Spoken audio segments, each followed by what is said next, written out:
چند روز آخر در شبکه‌های اجتماعی یک کودکی قرغیز گویا به پرزیدنت خودشان صادر جعفرов مراجعت کرده گفته باشد که من از ولایت بادکان هستم، از در شهر بادکان زندگی میکنم، ولی دایم دلم در خجل است، در وهم است که ما در نزدیکی چارکو زندگی میکنیم و آنها به زندگی آرامانه ما خلل میرسانند.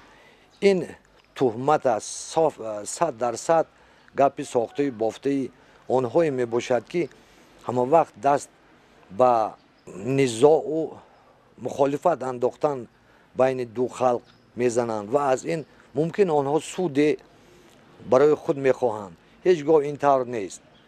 من در یاد دارم که در گذشته نزدیک 25 سال پیش در چارکو اویله قرغیزها زندگی میکرد. آنها در مکتب های جماعت چارکو تحصیل میکردند.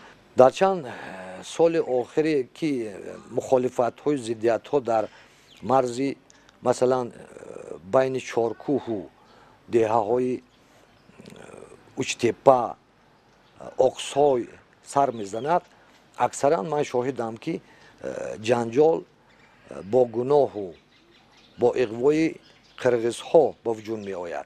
یگان مراتب من وانه خوردم که همین جنگ و جنجال با اغوای تاجیکان سر زده باشد، زیرا ما تاجیکان از اول خلق تحمل پذیر هستیم، به صلح و دوستی یکدیگر فهمی بیشتر میل داریم، ولی وقتی که آنها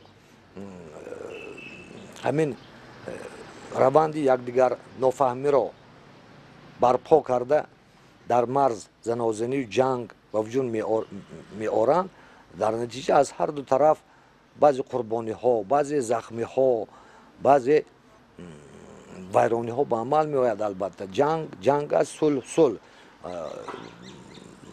فردوسی بزرگ می گوید که چو از آشتی شادی آید به چنگ، خردمند هرگز نکوشد به جنگ.